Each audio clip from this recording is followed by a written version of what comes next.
So grateful to be here and very happy to discuss these incredibly important and hard to talk about topics.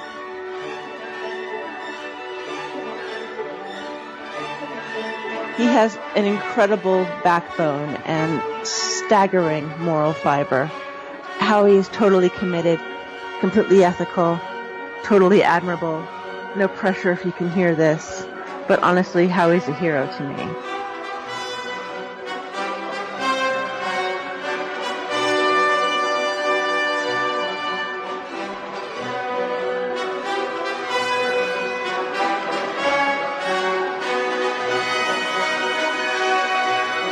John, you joined us before, and it was a pretty incredible kind of testimony you gave, and you just devoted your life to advocacy for child trafficking, and even 9/11 truth.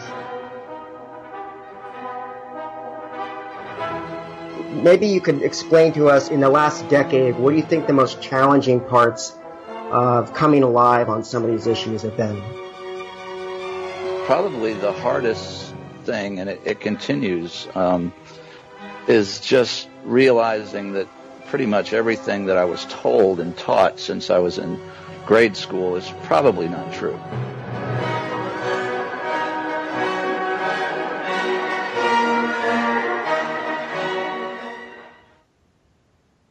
Good evening and welcome to the Traffic Report and our special guest, Missy. Part 2 of Missy's story.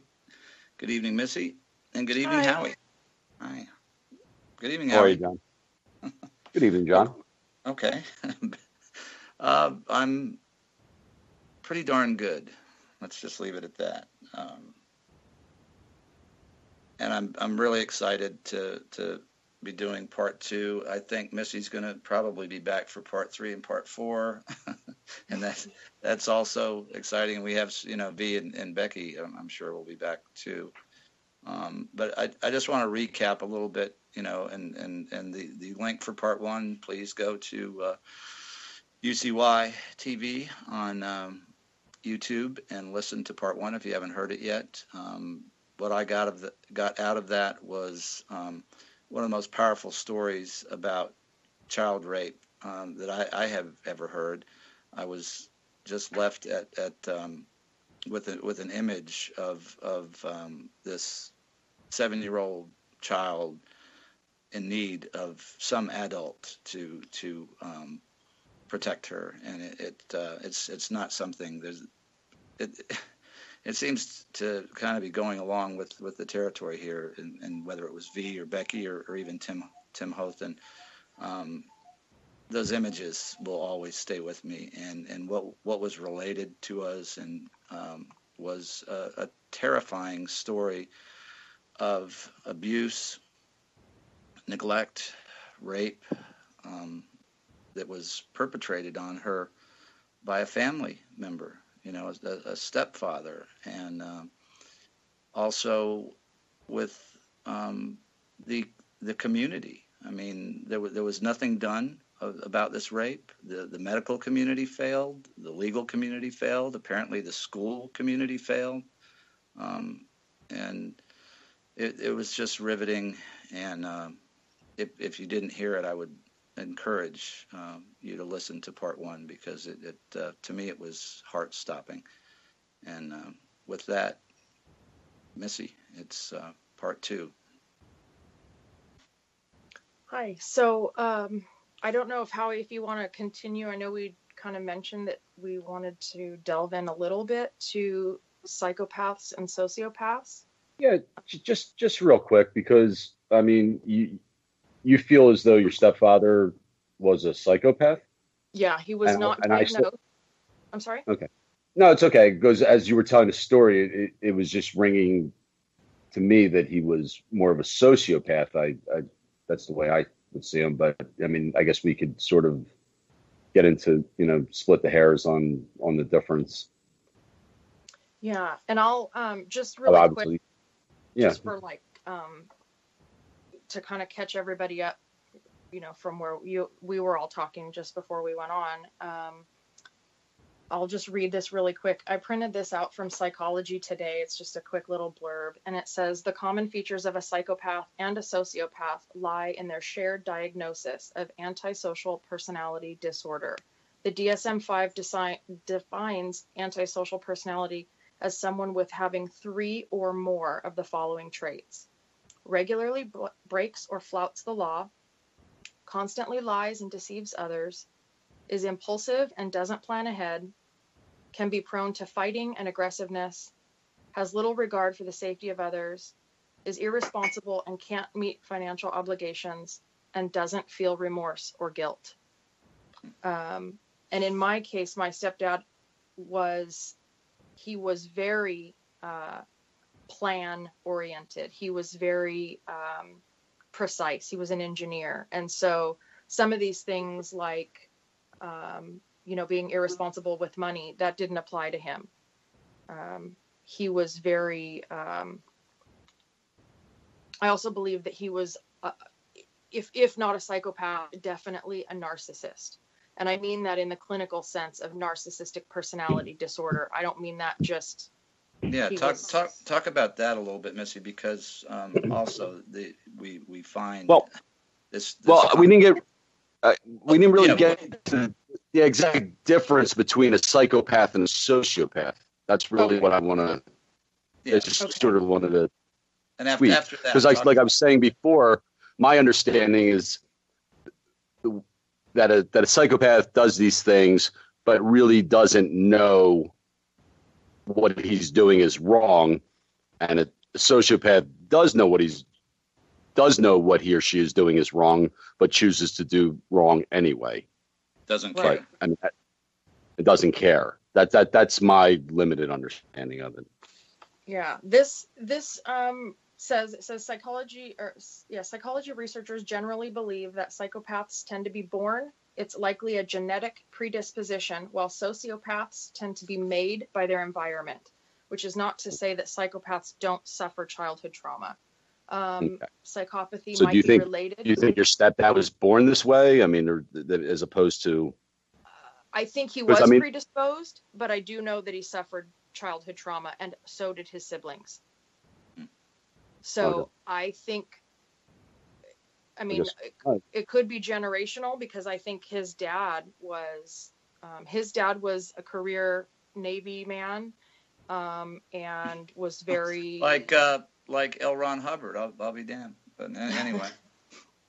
But yeah, he was very precise, very very violent, and from what I heard, and that's an interesting story too, about how my mom came to know that information.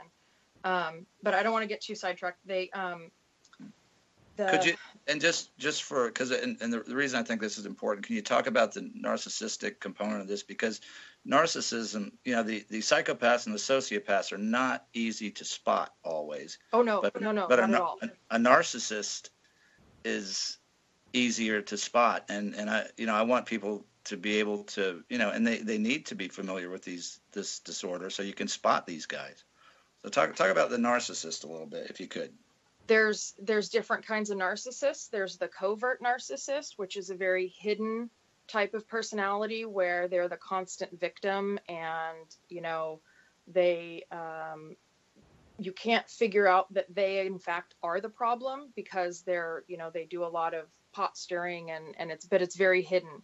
Overt narcissists are the brash, obnoxiously loud, overly egotistical, and there's serious debate within that community, psychological community, about whether or not a narcissist is truly overly full of himself, or if he is truly without any kind of emotional backbone of his own, to where he's trying to overcompensate, where it's a deficiency that he's trying to make up for.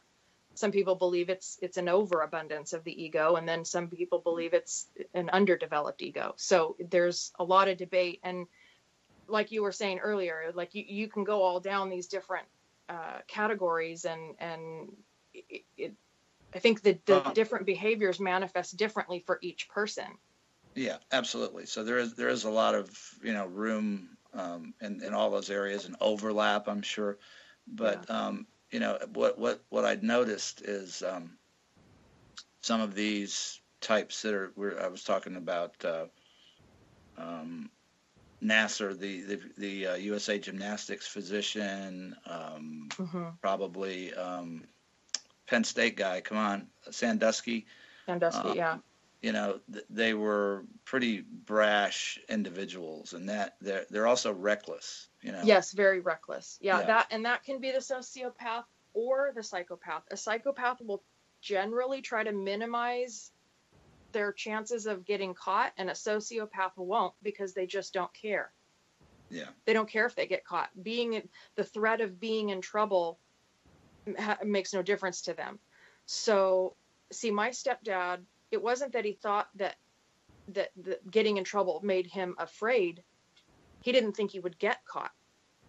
Right. Because he could talk his way out of it, and he was smart enough and deceitful enough to trick people into believing whatever it was, and he could put on the act. That's the charming part of the psychopath or the sociopath.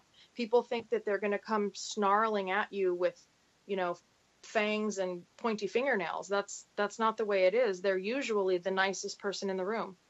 Yeah.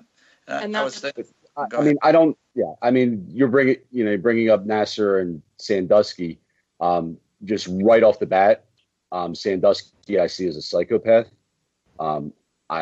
There's something different about him, and he didn't. I mean, what he had the ability to go into court and still say with this overwhelming evidence that he didn't do it, that he's innocent.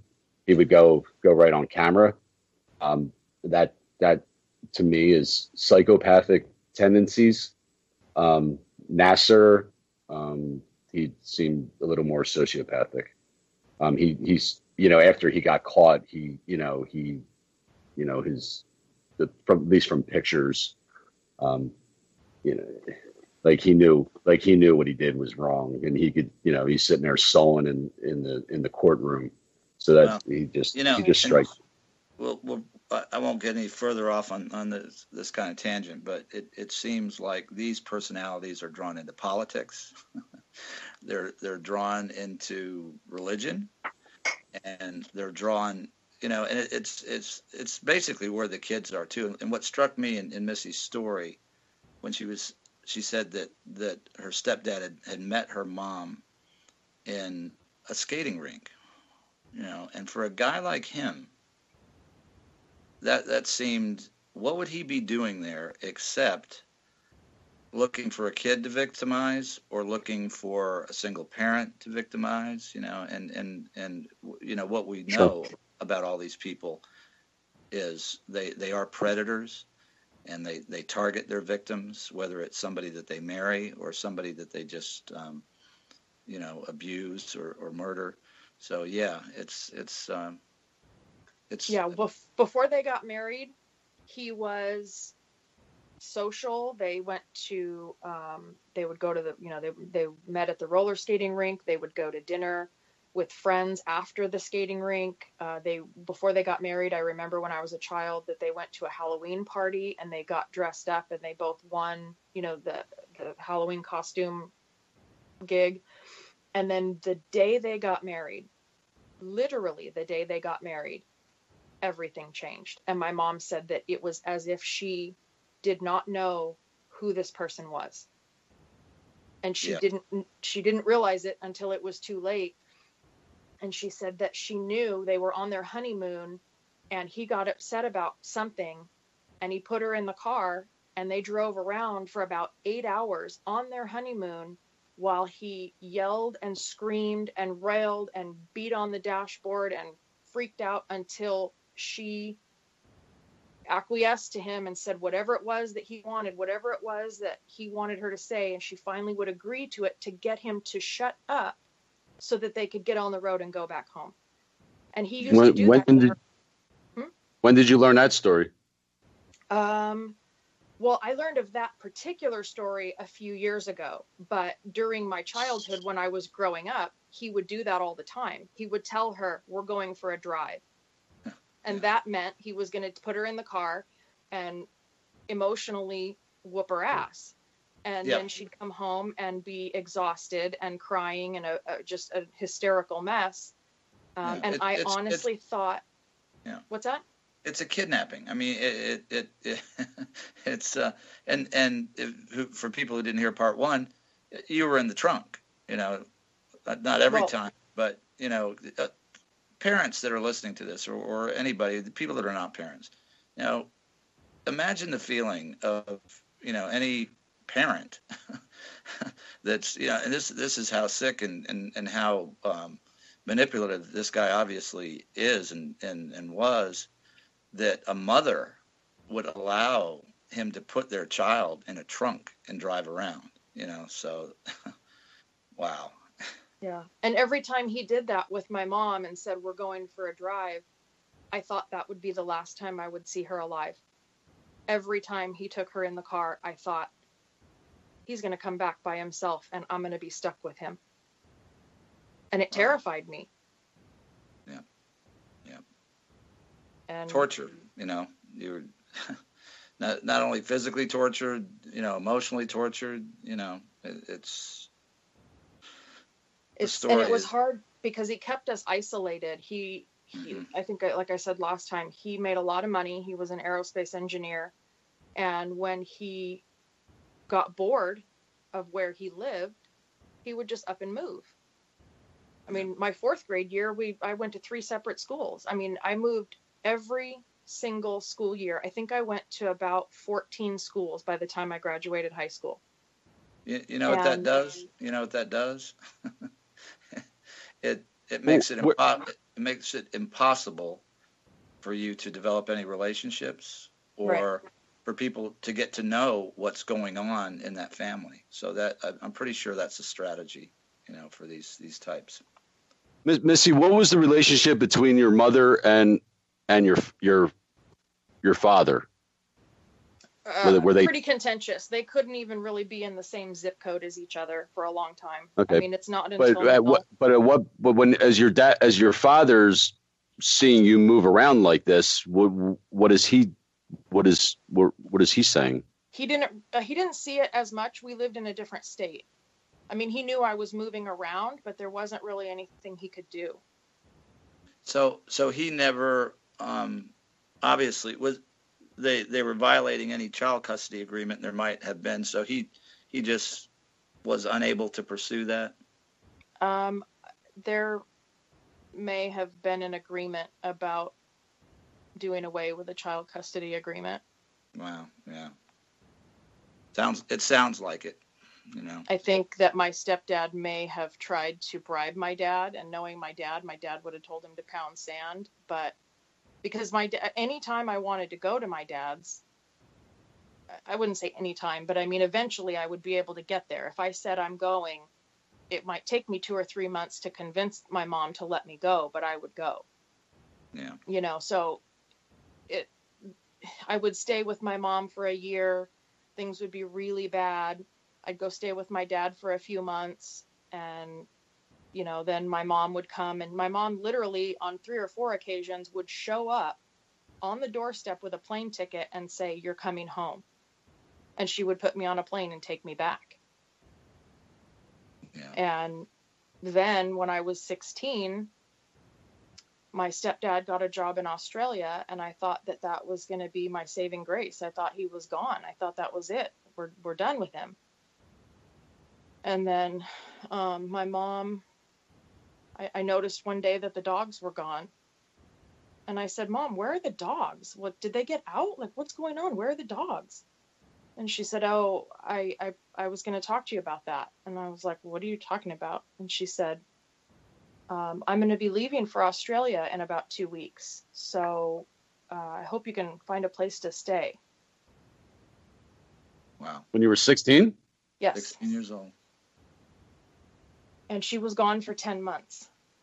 And so luckily my oldest brother was in the military, and even though he wasn't close to my mom, he lived in the same state. He was stationed in the same state that we lived in. And so I ended up living with him. I had to drop out of school in order to do that because I didn't have a car, and he didn't have guardianship or any way to, keep me in school or anything. Yeah. But I stayed with him. And Well, what was I think what was it like day to day for you at that time, if you remember? Well, I mean, because I just can't imagine anybody being able to even function, and as go to school, and it was chaotic. It was frantic. I knew every single day that I was definitely in survival mode. And I got into a lot of trouble between the time I was 12 until I was about 18. For those years, those 6 years were definitely chaotic for me at home, and also because I was just being a rebellious teenager, and I didn't have. I think if you weren't getting in trouble, that would be more out of the norm. I was actually verbally crying out for help, like actually saying the words, "I need help," and then I was also like displaying those kinds of behavior of a child in jeopardy, But again, because my stepdad made a lot of money, I didn't seem like an at-risk youth. And sure. That's what people need to understand. At-risk youth doesn't just mean you're poor. Yeah. And when you going through last week of the incident of getting locked out of the house, and the incident of him trying to goad you into stabbing him and then calling the police. I mean, and the failure of the police and the rape and the failure of the school system, the failure of the legal system, just failure after failure after failure. And I think it may be a little better now, as far as the awareness of people, but I mean, it's still, even, and this wasn't that long ago. It just boggles the mind that nobody got prosecuted for that crime. I mean, I don't even know what to say. I mean, the way that I look at it, I guess, as it was almost as if it happened to someone else. It almost feels like a separate life. It feels like, when I remember those things, I remember it like a movie, like I'm watching it happen to someone else. I mean, That's the way. Honestly, it's the way. It sounds to someone like me, and if it was a movie, I'd probably walk out because I wouldn't believe it. It's insane. Mm-hmm. And those are just like the major incidents. Those are like the major episodes. Okay. Those absolutely aren't the day-to-day. We left off. We left off on Tuesday because up till 12, he hadn't sexually abused you. Yeah, there was one incident of molestation where he was touching me inappropriately, and I told my mom, and we went to a counselor's office, and we were sitting in the office with the therapist, and I had left the room for them to speak privately, and then I spoke to the therapist privately, and then we all came back together, the three of us, and my mom said, "I believe that you believe it." A ringing endorsement. And how old were you at this time? I was 16 when this conversation took place, but I was 9 when the incident happened. Wow. And we were talking about this too, and like I said, we don't, I don't know this to be a fact, but that type of personality and what was going on, which was basically sadism and torture of a child. I know there have been stories, plenty of them, that these are just pedophiles that are impotent. They don't function sexually, so they prefer to get their whatever you would call that out of torturing and sadistic behavior. So Yeah, and I do know that he was sterile. He could not have children. I know that they tried, and that they even, I found out years later, visited a fertility doctor to see, what the problem was, and he had a low sperm count. He also had 2 brothers that had no children either. So I don't know. Well, yeah, and what no coincidences, right? Yeah, I'm kind of glad that there aren't going to be any more children reproduced from that person. That's probably a very good thing. Yeah, divine intervention, hopefully. Yeah, it's what the hard part is about these kinds of people. This applies, I think, to sociopath, psychopath, narcissist, pedophile, any of them. They take their distorted and diluted thinking and they turn it around and they flip it around on you to make it that their distorted thinking is what is acceptable and yours is not, and that they turn themselves into the eternal victim of a person who, because we think normally, we're picking on them. And so a person that is that sadistic somehow becomes a victim. And that is how they get people to believe that they are not as bad as people say they are. Because they're only going to reveal their true nature to very few people. And the mask that they wear at all times only slips in certain circumstances. So the general population is not going to be aware. It's only in the intimacy of the relationship that they feel safe enough to act out, for the most part. I mean, unless, they're more impulsive or whatever, but. Yeah, or they're in their network, of pedophiles. Right, where they're in a safe environment where they are accepted and encouraged and even in that situation, they can still play upon the victim role because they still will see themselves as now a group of victims. Yeah. And you can do it. It's just turns anybody's stomach that's exposed to it. But these groups, that Heart Progress and other groups that are trying to normalize, pedophilia and lower, we were talking about that, and this is worldwide, trying to lower the age of consent, Mm-hmm. and it's an organized agenda by these pedophiles and these pedosadists. That's what Anonymous calls all of them, pedosadists. Yeah. And and I don't really care if you're a and I don't believe that in non-offending pedophiles. I just don't believe it. They may exist, but I don't want to hear about it. I don't want to take up their agenda, and right. And I don't believe them. Because case after case after case after case, anybody that is identified with that, and I see it not as a a disease that's treatable, but as a aberration, a mental aberration that is not treatable. Yeah, and it's a depravity. And all of these people have child rape images. They have offended, and it's like, and Lori, I just take a second to talk about Lori Handrahan. She just published a book. It's on Amazon, and it's on. She is trying to change our culture to view this under one term, and it's child rape.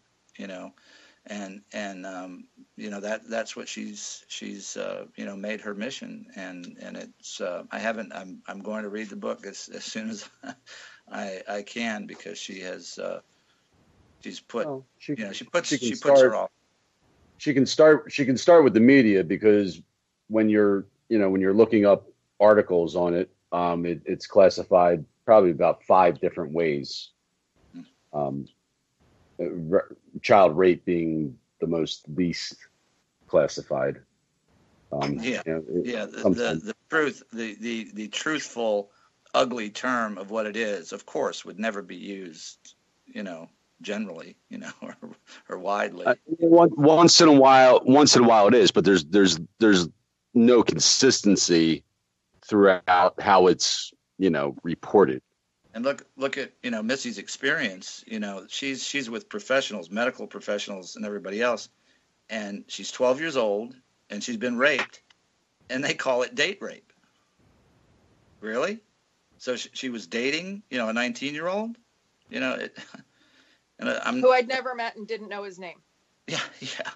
Yeah, and what is just still so incredible to me that even back then, and this shows you, we've talked about our culture and how there is no value on children. We like to think we're a culture that values children, but we're not.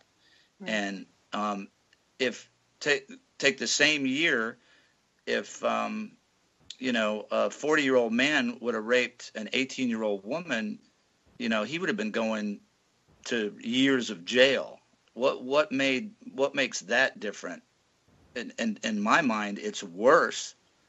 When you have a 19-year-old that's raping a 12-year-old, and that was covered up, and I think that was the norm. That's how sick the society is. Yeah, and I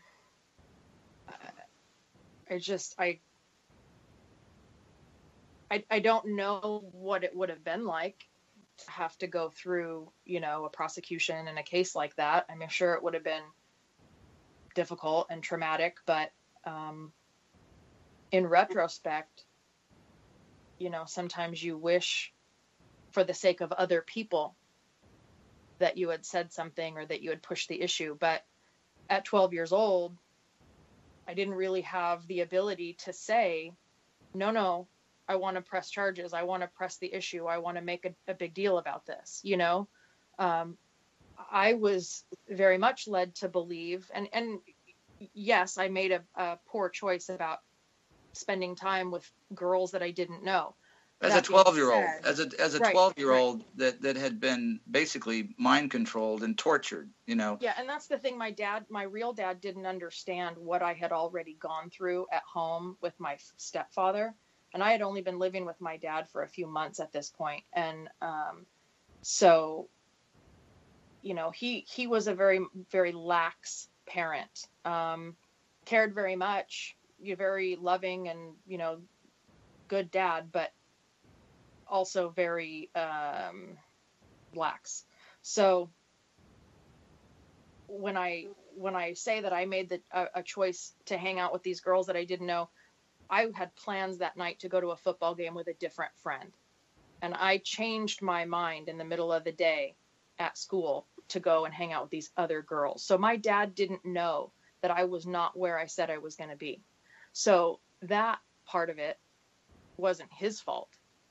Right. But as a 12-year-old, that decision that I made should not have led to the result that it did. And that only happened because that person saw a vulnerability in me and took advantage of that.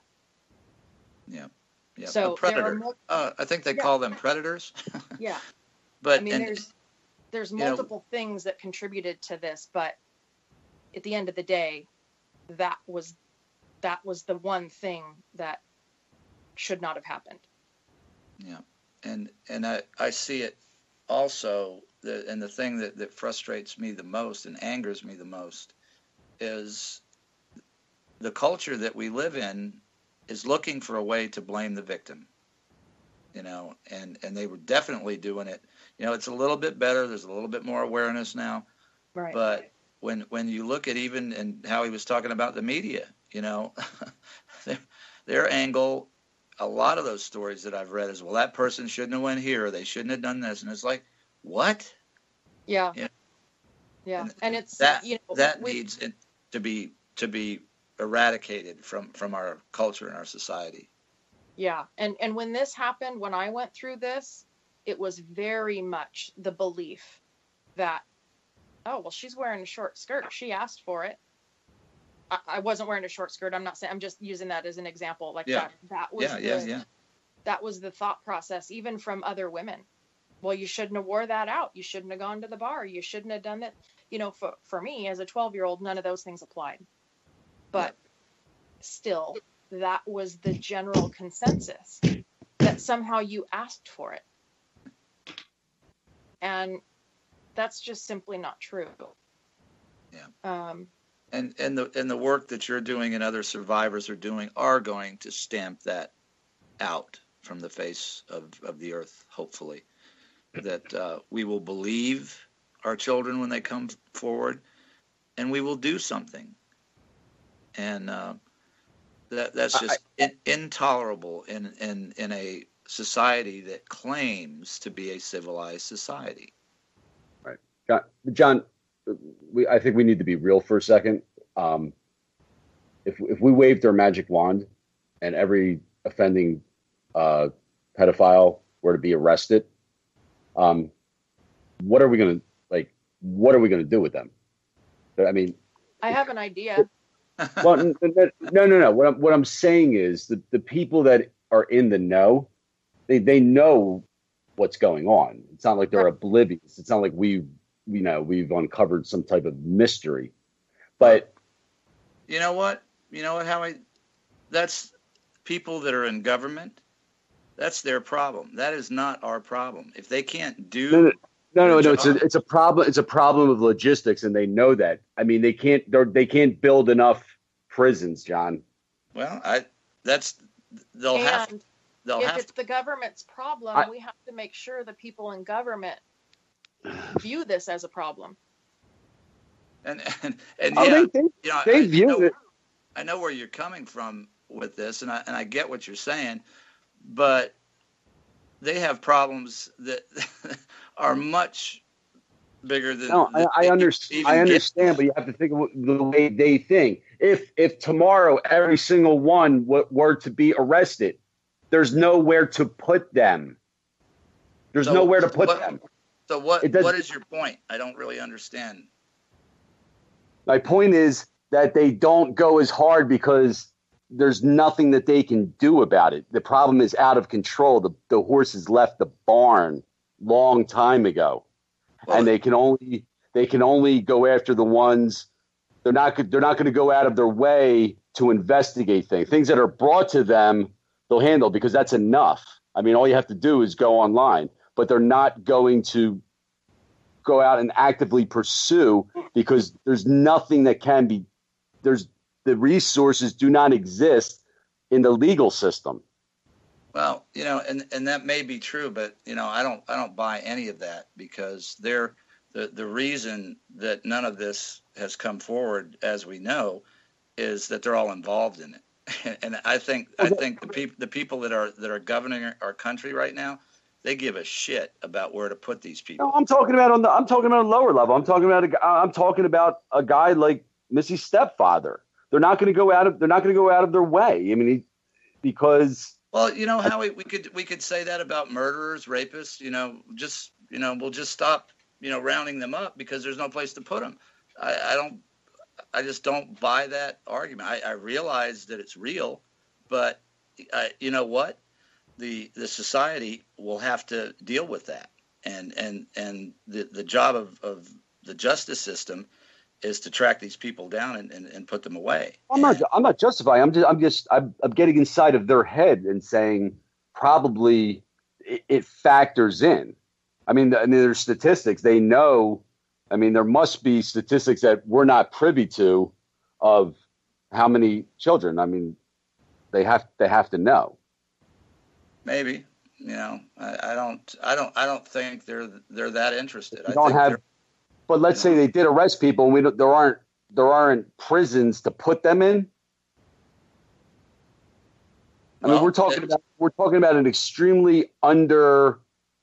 There's a lot of alternatives to that.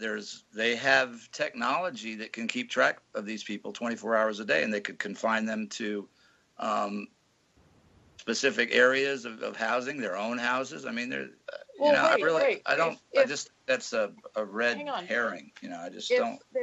if the prison systems in the United States are the way that they are now, which is privately owned, why can't there be a prison system that is created privately owned? If somebody's gonna have to make money doing it, then why can't we have a prison system specifically for pedophiles and sexual predators? And You know? guess Well, what? they better get rock and rolling, because there's plenty of money to be made, and it's going to be made real soon. Well, Let's get somebody on the phone. guess what? If you clear out the people that are in there for low-level drug offenses, that's a good start to have room for these assholes. Let's do that. So Yeah. And then, you know, but we come back to the problem of it being so big of an issue, because now, in order to enforce these laws and be able to go after these pedophiles, we have to have the people in place in child protective services and the judicial system, the police departments, the senators. We have to have those people that are in place that are going to enforce the laws that are already on the books and enforce the crimes that have already taken place, to prove that they have, you know, an agenda to get this stuff taken care of. If you look at what's happening in Europe right now, they are having such an overabundance of reported sex crimes. They cannot and will not investigate them all because they're overwhelmed. They can't. Yeah. There was a report out of the UK. I forget. The guy said that. I don't know who he was. I'm going to botch this pretty good, but he said something to the effect like we can't go after. We're not even going after like certain pedophiles, or we're not going after. We just can't do it. Right. And that's sort of what that is what my point is. I mean, it's overwhelming. Yeah, and look at what we run up against. There's so many people that don't even want to believe that this exists. How can there be any public pressure to do it? Yeah, so that's what we're doing. You know, that people are shaking their heads, and they shake their head violently, and they put their hands up and they say, I don't want to know. I don't want to know. Yeah. Oh, yeah. I love that. Oh, I don't want to know. And well, you must have talked to my mother. I've talked to so many people, and none of them want to know. And so it's like, I can't listen to this. Like, you can't listen to it, Ma. Yeah. What? And sorry. This is great, and we're gonna continue this conversation, but we're getting, you know, close to the end of the hour. What I'd like to hear a little bit about, or a lot about, is how do you get to recovery and your journey now. And I see what you're doing. I see, you know, you're going to be as is Becky and V and other people that we've come into contact by the show. You are, in my mind, you are going to be the ones that make the significant changes that get this going in the right direction. So talk about how you get to recovery and a little bit about that, if you would. Okay, so I do want to, and I have said this to my mom. I said this to my mom about 5 or 6 years ago, when I was 12 years old, when I was in the midst of the most difficult parts of my childhood. My mom took me to church, and she introduced me to Jesus. And that is the one thing that I will be forever grateful for, because that is what gives me the strength to seek healing. I've gone through all manner of trauma, and I've been diagnosed with complex PTSD, which is like regular PTSD, except the difference is regular PTSD is like, and I'm just simplifying for time's sake, would be likened to maybe like a battle on the battlefield, a short-term deployment, maybe not short-term, but I mean like maybe a year or two. Complex PTSD is what prisoners of war end up with, because it is complex trauma that compounds and compounds and compounds over years and years and years, and the traumas blend together. And one of the keys to that diagnosis is that there is no hope of rescue. And that could be something when you go through the trauma cycles, and there's a book called Complex PTSD from Surviving to Thriving, and it's by Pete Walker. And it talks about the trauma responses, and there's fight and flight, freeze, or fawn. And there can be any number of combinations of those. And you'll cycle through different ones depending on the trauma and depending on the length of which you're dealing with it. But all those things seem really heavy. And at times they really, really, really are. They impact my daily life every day. Right now, every day. And the one thing that I have hope for in my own life, in the life of my family, and for these kids right now, is that I know that Jesus will make it right. And I know a lot of people will say that how can a good, loving God allow something like that to happen to an innocent child? And all I can say to that is, as a Christian, my Bible tells me that God himself allowed his son to die on our behalf, because that's the only way we could get to heaven. And if this is the only way that these kids are going to get help, is because somebody else has experienced something similar and is willing to speak out, then so be it. And you are. And that's what's so wonderful, and that's what's hopeful for me. And you've mentioned the religious and spiritual, and that anybody that I've talked to that's in recovery, that's the common thread there, whether it's specifically religious or spirituality, and we know, and I know from studying a lot of this that these traumas, whatever they are, they have emotional, physical, and spiritual components, and so naturally, that would be a part of recovery. And how about counseling, Missy? Has that been of help to you? Yeah, I've been in therapy for about 2 years now. Like I said on the last show, there was an incident within my family that kind of triggered all of this stuff coming back up all of a sudden. And there was a period of time right at that time I couldn't leave the house for about 4 months. I wasn't agoraphobic where I was afraid to go outside. I was afraid to run into anyone that I knew, because I didn't want anyone to say, "Oh, hey, how are you?" Because I couldn't have responded in anything other than a pile of blubbering, snot-filled, tear-faced mess. The trauma was so in my face of what had happened and what should have happened and didn't happen, and the trauma of not being protected, and over and over and over being told, next time you'll see, next time you'll see, next time it'll be better, I promise. Hearing that over and over and over again for 16 years and having the rug pulled out from under me over and over and over again was and then just going through that and experiencing that and having to look that in the face for what it really was. That was, it's horrific.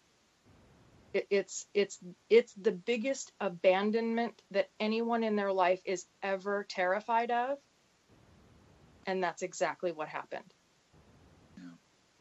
And, like you say, you were a prisoner from when you were 7 until you got away from those people. And, think about, putting a child in a prisoner of war camp and, whatever country, and keeping them there for 10 years, longer, tortured every day, physically, mentally abused, and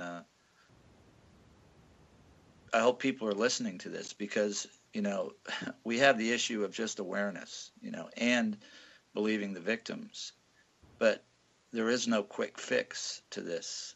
And yourself and others and Becky and V have also, you know, been, you know, examples of this is a struggle that is fought every day. And it's not going to get it for people to say, okay, well, you know, we're getting some arrests now and this problem's over.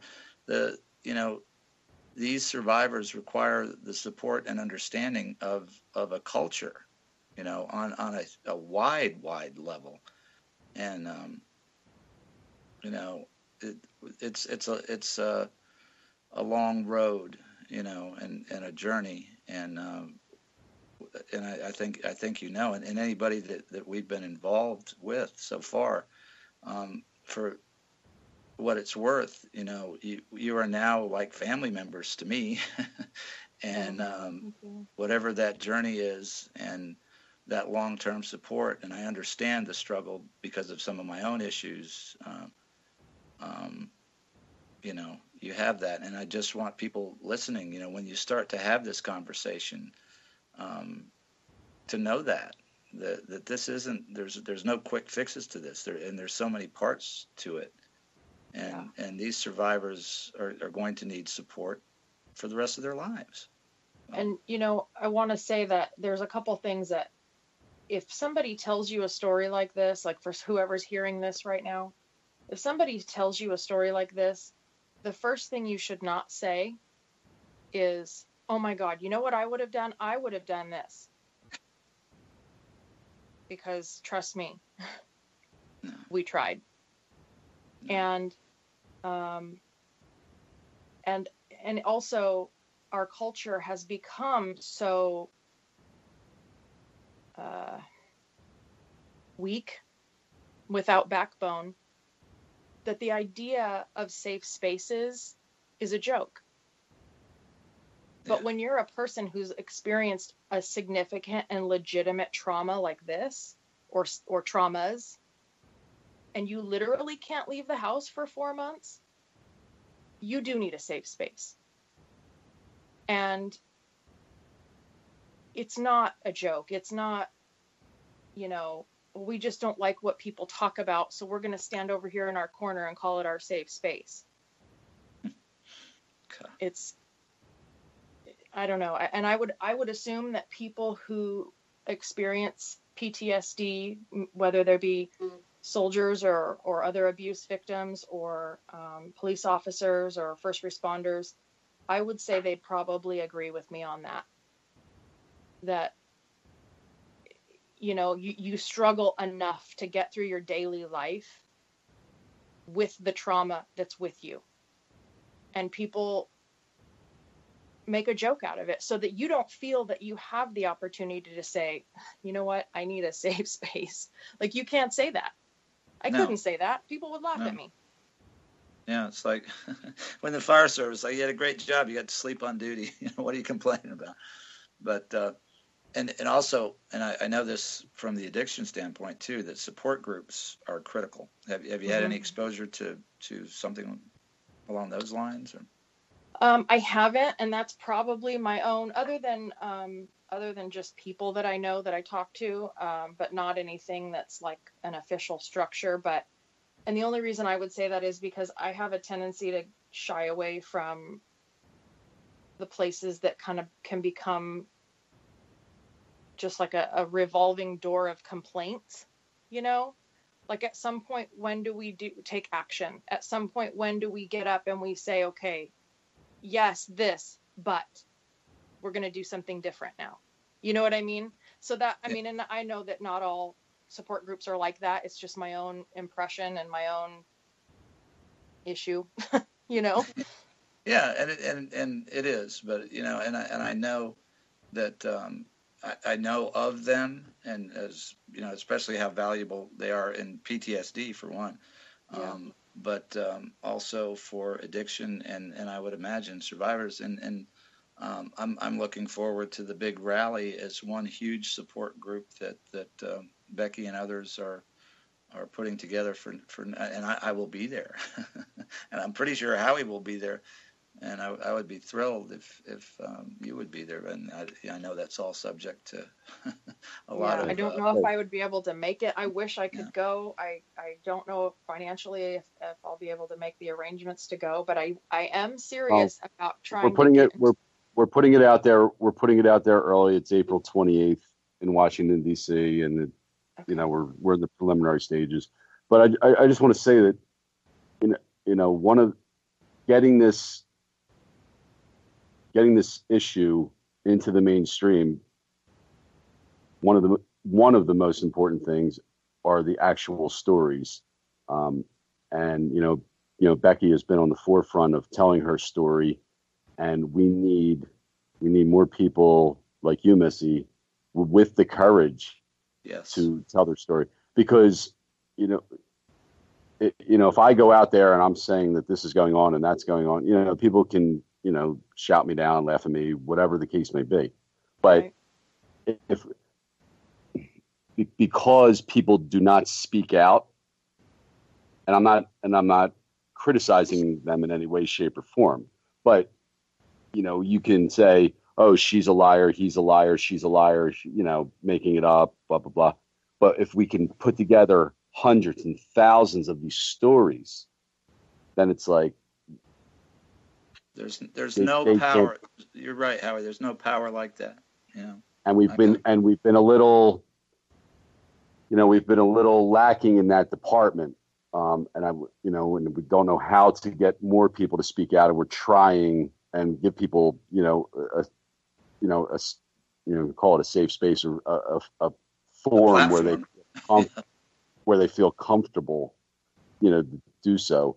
So we're just hoping, and then eventually the floodgates will open up, and I want to tell my story, and I want to tell my story, and hopefully, the survivors rally on April 28th will be, a culmination of, it's 8.5 months now away of, a lot of survivors finally speaking up and saying, hey, this is what is going on in this world.